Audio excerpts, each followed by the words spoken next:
हमारी संस्कृति, हमारे संस्कार सदा रहें हमारे साथ। सब्सक्राइब करें तिलक।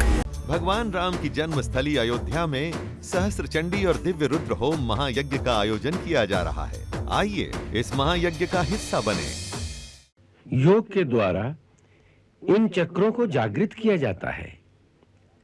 इन शक्ति केंद्रों के जागृत होने से मनुष्य में ऐसी ऐसी शक्तियां जागृत हो जाती हैं कि जिनके द्वारा वो एक स्थान पर बैठा हुआ बहुत दूर की वस्तुओं को देख सकता है,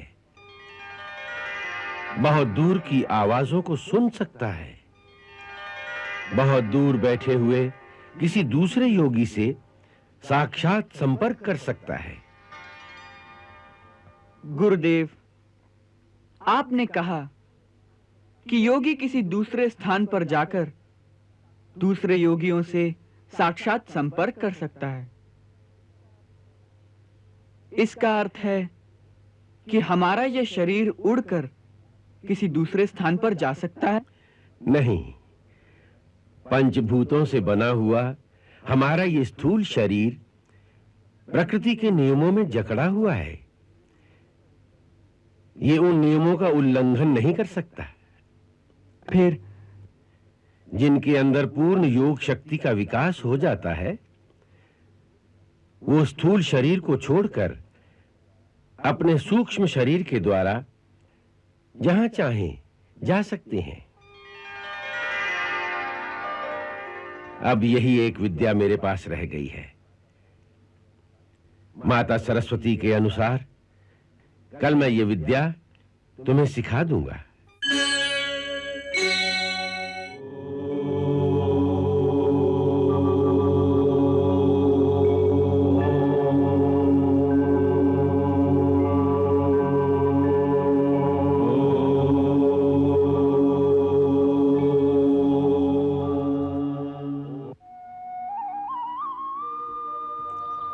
आज मैं तुम्हें उन दिव्य शक्तियों का परिचय दूंगा जो योग साधना द्वारा प्राप्त होती हैं। मनुष्य के शरीर में एक सूक्ष्म शरीर होता है। उसके अंदर शक्ति के 7 मुख्य केंद्र हैं।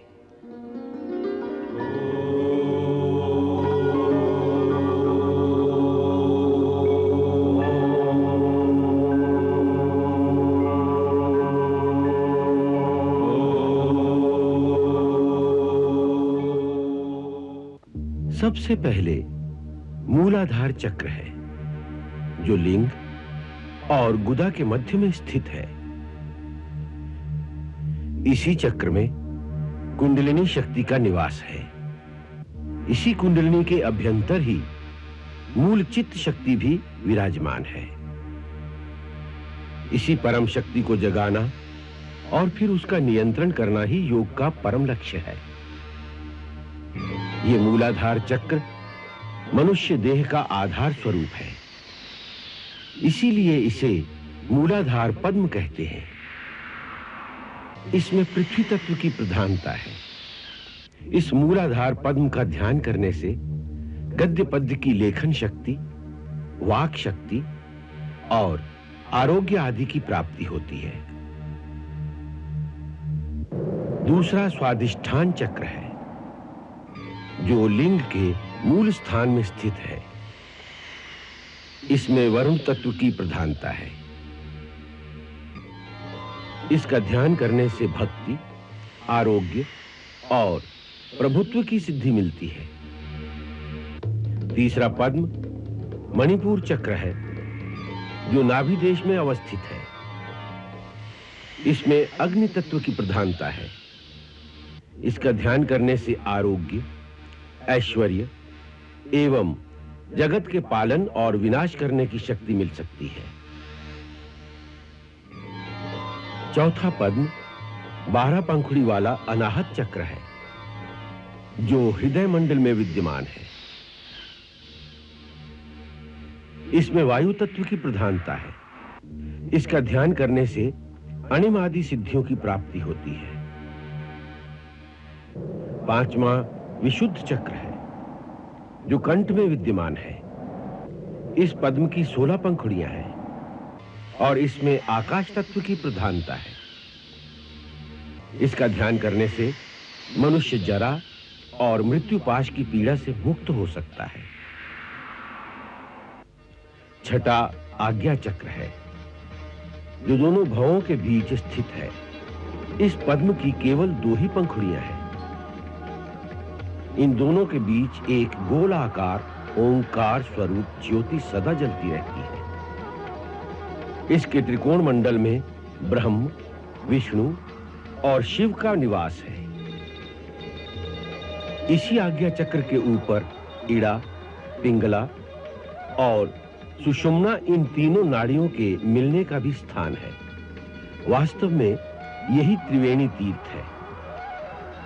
इस स्थान पर वायु क्रिया का अंत हो जाता है और यहीं से ओंकार तत्व प्रारंभ होता है। दिव्यनाद का भी यही स्थान है। इस स्थान में साधक को जिस ज्योति के दर्शन होते हैं, वह वास्तव में उसकी अपनी जीवात्मा का ही प्रतिबिंब होता है। ध्यान द्वारा इस पद्म में दिव्य ज्योति के दर्शन पाने पर योग का परम फल प्राप्त होता है। वो योगी प्रकृति के बंधन से मुक्त हो जाता है।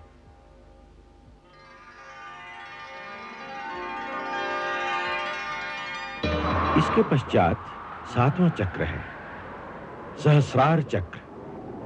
1000 पंखुड़ियों वाला ये पद्म ब्रह्मरंध्र के ऊपर महाशून्य में स्थित है। इस सहस्रदल कमल की कर्णिका के बीच एक शक्ति मंडल है। इसके बीच में एक तेज बिंदु विद्यमान है, जिसका प्रकाश करोड़ों सूर्यों से भी अधिक प्रकाशमय है।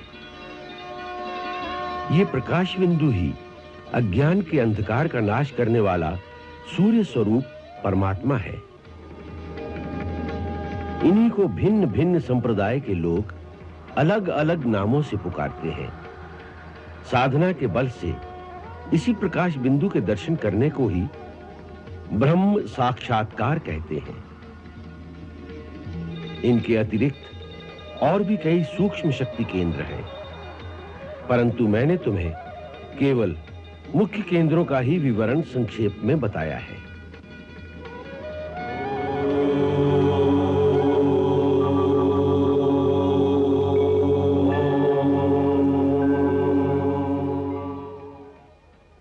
योग के द्वारा इन चक्रों को जागृत किया जाता है। इन शक्ति केंद्रों के जागृत होने से मनुष्य में ऐसी शक्तियां जागृत हो जाती हैं कि जिनके द्वारा वो एक स्थान पर बैठा हुआ बहुत दूर की वस्तुओं को देख सकता है, बहुत दूर की आवाजों को सुन सकता है, बहुत दूर बैठे हुए किसी दूसरे योगी से साक्षात संपर्क कर सकता है। गुरुदेव, आपने कहा कि योगी किसी दूसरे स्थान पर जाकर दूसरे योगियों से साक्षात संपर्क कर सकता है। इसका अर्थ है कि हमारा यह शरीर उड़कर किसी दूसरे स्थान पर जा सकता है? नहीं, पंचभूतों से बना हुआ हमारा ये स्थूल शरीर प्रकृति के नियमों में जकड़ा हुआ है। ये उन नियमों का उल्लंघन नहीं कर सकता। फिर जिनके अंदर पूर्ण योग शक्ति का विकास हो जाता है, वो स्थूल शरीर को छोड़कर अपने सूक्ष्म शरीर के द्वारा जहां चाहें जा सकते हैं। अब यही एक विद्या मेरे पास रह गई है। माता सरस्वती के अनुसार कल मैं ये विद्या तुम्हें सिखा दूंगा।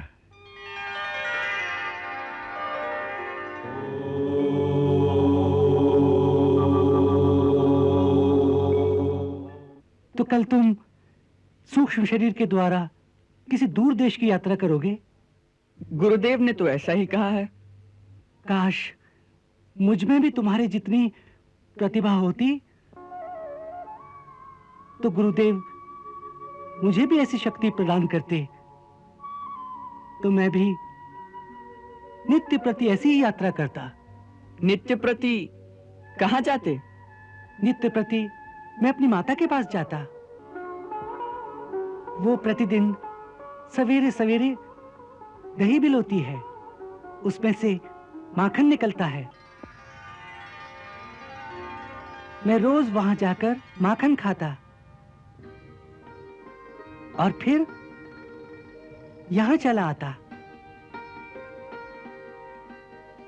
सूक्ष्म देह में होने के कारण वो मुझे देख नहीं सकती, बस चकित हो जाती कि उसका माखन कौन खा गया।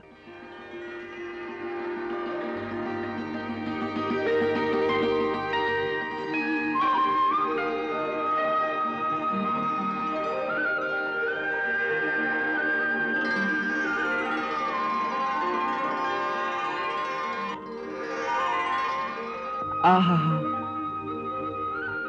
क्या सुंदर दृश्य है।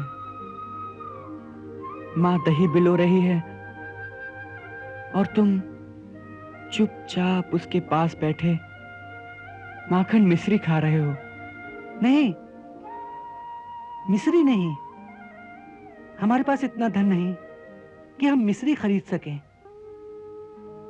हाँ, कभी-कभी किसी यजमान के घर से थोड़ा सा गुड़ मिल जाता है, बस उसी से मुंह मीठा कर लेते हैं। अच्छी बात है। यदि हम उस यात्रा में तुम्हारे गांव के अंदर से गुजरे तो मैं तुम्हारी मां का माखन उठा लाऊंगा। तब तो बड़ा आनंद आएगा। मां कैसी चकित हो जाएगी। पर सावधानी से माखन उठाना, यदि मां ने तुम्हें देख लिया तो लाठी से मारेगी। तुम चिंता ना करो मित्र, मुझे माखन चुराना अच्छी तरह आता है।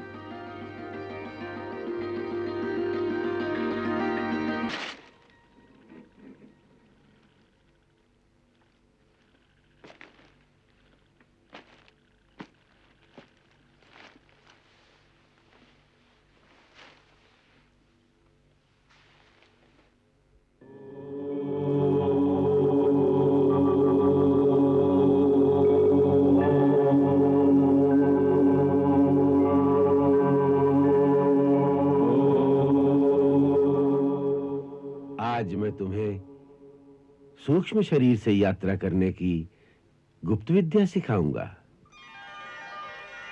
इस गुप्त क्रिया में सामान्य स्थूल शरीर को एक स्थान पर छोड़कर जाना होता है और फिर वापस आने पर हमारा सूक्ष्म शरीर फिर इसी स्थूल शरीर में प्रवेश कर जाता है।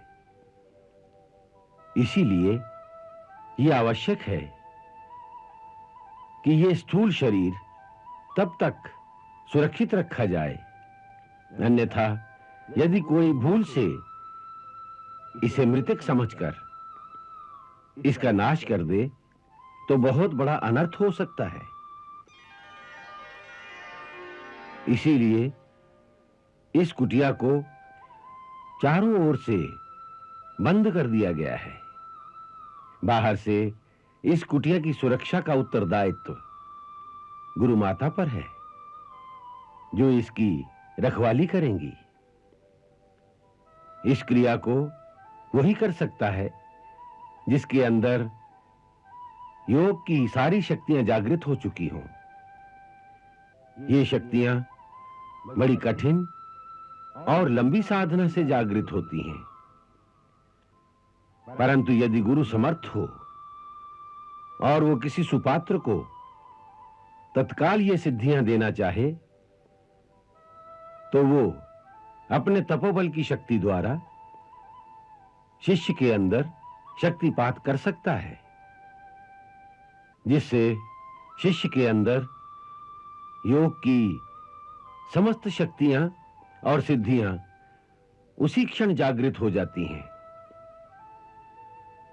आज मैं वही करने जा रहा हूं, क्योंकि माता सरस्वती का यही आदेश है कि मैं अपने पास कुछ बाकी न रखूं। सब कुछ तुम्हें समर्पण कर दूं।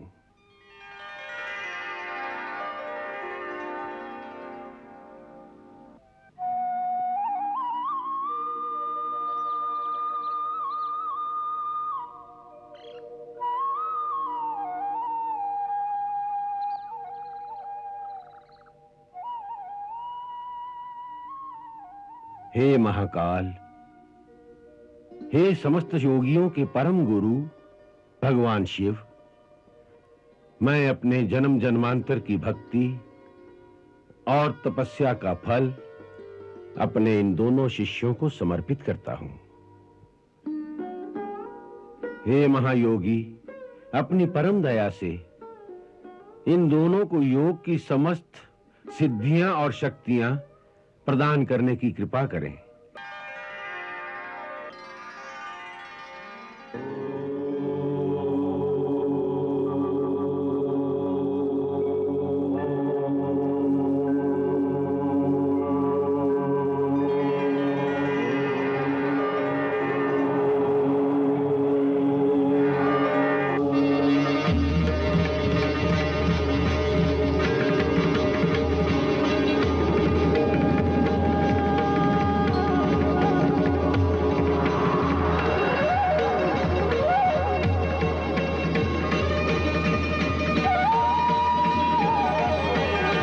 गुरुदेव, हम कहाँ जा रहे हैं? हिमालय पर्वत पर। बहुत दिनों से श्री बद्रीनारायण के दर्शन नहीं किए, इसलिए सोचा आज उनके दर्शन ही कर लें। वैसे भी वो स्थान आध्यात्मिक शक्तियों का एक महान केंद्र है, जहां से आत्मा को एक दिव्य आनंद प्राप्त होता है। चलो।